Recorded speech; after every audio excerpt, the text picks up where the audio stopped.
Hello students, आज हमें पढ़ने वाला था vital villages and thriving towns lesson 1 comparison cities and villages. अब हमें सिटीज एंड विलेजेस को कंपैरिजन गर्ने वाला छौं। ओके, सो फ्याक्टर्सहरु दिएको छ है। पपुलेसन, सो फर्स्ट फ्याक्टर्स छ population. So on the basis of population cities have a higher population than villages है। सिटीमा चाहिँ पपुलेसन ज्यादा हुन्छ विलेजेस भन्दाखेरि है, whereas विलेजेसमा चाहिँ कम्ती पपुलेसन हुन्छ। अनि अक्युपेसन्स है, सो सिटीमा चाहिँ अक्युपेसन मान्छेहरूको काम है, अब अक्युपेसन्स चाहिँ इन्जिनियर, साइन्टिस्ट, ब्याङ्कर, लयर्सहरू हुन्छ। वेरेज विलेजेसमा चाहिँ मान्छेहरूको अक्युपेसन चाहिँ फार्मर हुन्छ, टिचर हुन्छ है, सपकिपर्स हुन्छ, अनि क्याटल रियरर्स हुन्छ। क्याटल रियरर्स भने चाहिँ जसले चाहिँ गाई पशुहरू पाल्छ त्यसलाई चाहिँ क्याटल रियरर्स भन्छ। अनि अर्को चाहिँ बिल्डिङ्स, फ्याक्टर्स बिल्डिङ्स छ। सिटीमा चाहिँ ठुलो ठुलो बिल्डिङ्स हुन्छ, जस्तै अपार्टमेन्ट्स भयो, मल्स भयो, ठुलो ठुलो हुन्छ। वेरेज विलेजेसमा चाहिँ सानो सानो घरहरू हुन्छ। अनि अर्को चाहिँ फेसिलिटी है। सो सिटीमा चाहिँ फेसिलिटिज जस्तै facilities like hospitals, colleges and many modes of ट्रान्सपोर्टहरू हुन्छ हो। यो फेसिलिटिजहरू चाहिँ सिटीमा चाहिँ हामीले इजिली अवेल गर्न सक्छौँ। जस्तै सिटीमा राम्रो राम्रो हस्पिटल हुन्छ, कलेजेसहरू, स्कुलहरू राम्रो राम्रो हुन्छ। अनि मेनी मोड्स अफ ट्रान्सपोर्ट है, अब ट्रान्सपोर्ट यता र उता हिँड्नुको लागि मेनी मोड्स अफ ट्रान्सपोर्ट हुन्छ, जस्तै बस हुन्छ है, रिक्सा हुन्छ, अनि ट्रेन हुन्छ, फ्लाइटहरू हुन्छ है। विलेजेसमा चाहिँ फ्यु स्मल क्लिनिक्स है, सानो सानो क्लिनिकहरू हुन्छ अनि फ्युवर मोड अफ ट्रान्सपोर्ट है, अनि ट्रान्सपोर्टेसनको लागि पनि कम्ती अप्सन्सहरू हुन्छ। Okay, so in today's lesson, we will learn about villages that existed 25 years ago and the people who lived in them है। So आज हामी चाहिँ यस्तो विलेजको बारेमा पढ्नेवाला छ जुन चाहिँ 25 वर्षदेखि थियो, अनि people who lived in them 25 वर्ष अगाडि भएको विलेजेस र जो मान्छेहरू चाहिँ त्यो विलेजमा बस्थ्यो त्यसको बारेमा पढ्नेवाला छ। ओके, एन्सियन्ट इन्डियन विलेजेस है। अब एन्सियन्ट भनेको पुरानो, अनि पुरानो Indian विलेजेसहरू। So villages like today were the smallest unit in India. There were at least 3 different kinds of division of people living in villages in the southern and northern parts of India. These divisions were based on land ownership है। So बस्तीको मान्छेहरू चाहिँ 3 प्रकारको divide 3 काइन्डमा divide गरेको थियो। अनि त्यो चाहिँ डिभिजन चाहिँ कसरी गरेको थियो भन्दाखेरि चाहिँ ल्यान्ड ओनरसिपको बेसिसमा चाहिँ डिभाइड गरेको थियो है मान्छेहरूलाई। Okay, so division of people in विलेजेसमा चाहिँ विलेजेस इन नर्थ इन्डियामा चाहिँ ग्रामा बोजाका, ग्रियापटिस, दासा, कर्मकारा है। अनि विलेजेस इन साउथ इन्डियामा चाहिँ वेल्लालार, उजावर, कडाइसियार है। Okay, so villages in north India, अब नर्थ इन्डियाको विलेजेसको बारेमा पढौँ। Each village had a powerful headman है। अब हरेक विलेजको हेडम्यान थियो, एउटा ठुला अब है, पञ्चायत जस्तो। अनि त्यसलाई चाहिँ ग्राम बोजाका पनि भनिन्छ है, जसले चाहिँ ट्याक्सहरू कलेक्ट गर्छ है। अनि उसको चाहिँ अब लार्जेस्ट पिस अफ ल्यान्ड चाहिँ उसको हुन्छ होइन। अब त्यो विलेजको हेड को हो, त्यसको चाहिँ ल्यान्ड चाहिँ सबभन्दा ठुलो ल्यान्ड चाहिँ उसकै हुन्छ। अनि उसले चाहिँ ट्याक्सहरू पनि कलेक्ट गर्छ है।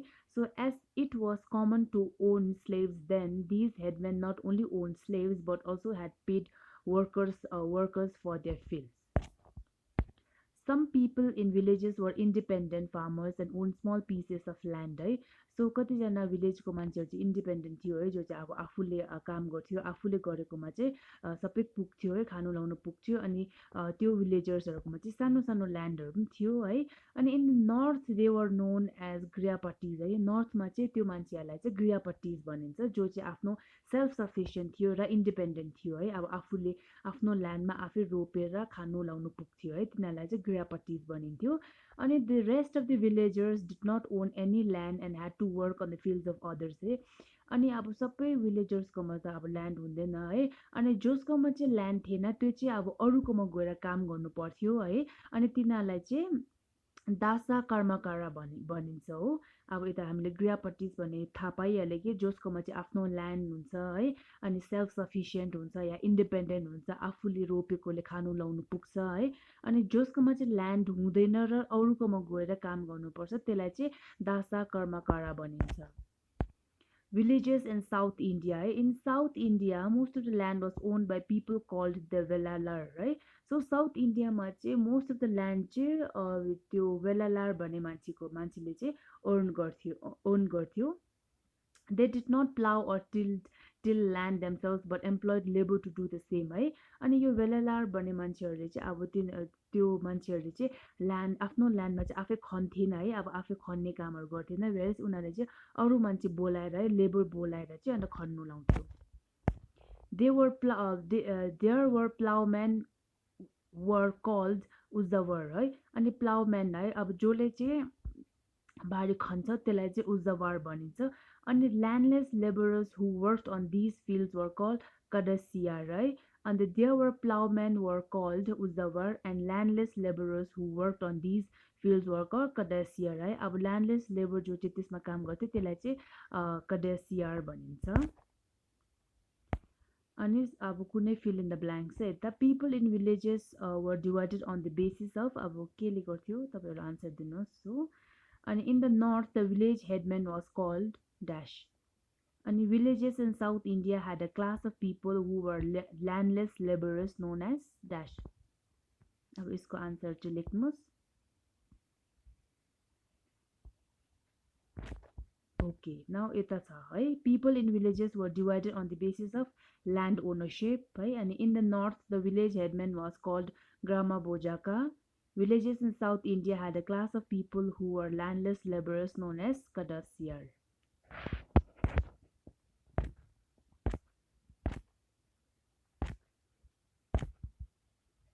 Okay, agricultural production. Archaeologists have found a large number of iron tools like plows and axes used in villages 25 years ago है. So 25 years ago मा चाहिँ मान्छेहरूले चाहिँ अब जुनै किसिमको टुल्सहरू चलाउँथ्यो त्यो चाहिँ आयरन टुल्स भयो, प्लाउज एन्ड एक्सेस भयो है, त्यस्तोहरू चाहिँ पाएको थियो. अनि these iron tools were used for agriculture है. यो iron tools चाहिँ एग्रिकल्चरको लागि चलाइन्थ्यो. अनि axes were used to clear forests for agriculture and plows were used by farmers to plow their fields है. अनि axes जुन चाहिँ हामीले बन्चोरो भनिन्छ त्यो चाहिँ अब फरेस्टलाई क्लियर गर्नुको लागि है. सो द्याट फरेस्ट क्लियर गरेपछि चाहिँ त्यो ल्यान्डलाई चाहिँ एग्रिकल्चर ल्यान्डमा गर्न कन्भर्ट गर्न मिलिन्छ. अनि प्लाउज चाहिँ फार्मर्सहरूले चाहिँ बारी खन्नुको लागि चलाउँथ्यो. So canals, wells, tanks and artificial lakes were built during this time for irrigation है. Irrigation helped increase agricultural production है. अब क्यानल्सहरू बनाएको थियो, वेल्स, ट्याङ्क्स अनि आर्टिफिसियल लेकहरू पनि बनाएको थियो है. अनि यसले चाहिँ इरिगेसनमा हेल्प गर्छ है. सो इरिगेसनले चाहिँ के हुन्छ, एग्रिकल्चर प्रडक्सन चाहिँ धेरै मात्रामा हुनुहुन्छ है. सो इरिगेसन भनेको चाहिँ पानी लाउनु, खेतमा पानी लाउनु. Thus, the use of iron tools and irrigation system increased agricultural production during this period है. अब त्यो पिरियडमा चाहिँ आयरन टुल्स युज गरेको कारण अनि इरिगेसन सिस्टमले गर्दाखेरि है, जस्तो प्रकारले चाहिँ अब खेतमा पानीहरू हाल्थ्यो त्यसले गर्दाखेरि चाहिँ एग्रिकल्चर प्रडक्सनहरू पनि इन्क्रिज हुन्थ्यो. Okay, some of the reasons why rulers wanted to increase agricultural production were है. अब कुनै रिजनहरू थियो किनकि अब यो रुलर्सहरू चाहिँ किन चाहिँ एग्रिकल्चर प्रडक्सन चाहिँ इन्क्रिज गर्न पसन्द थियो भन्दाखेरि चाहिँ rulers would then tax the farmers to pay and maintain large armies है. अब त्यो रुलर्स भनेको चाहिँ जसले चाहिँ अब इन्डियाले रुल गर्थ्यो है, ब्रिटिसर्स, तिनीहरूलाई भनिन्छ. अनि तिनीहरूले चाहिँ एग्रिकल्चर प्रडक्सन चाहिँ इन्क्रिज होस् जस्तो लाग्थ्यो.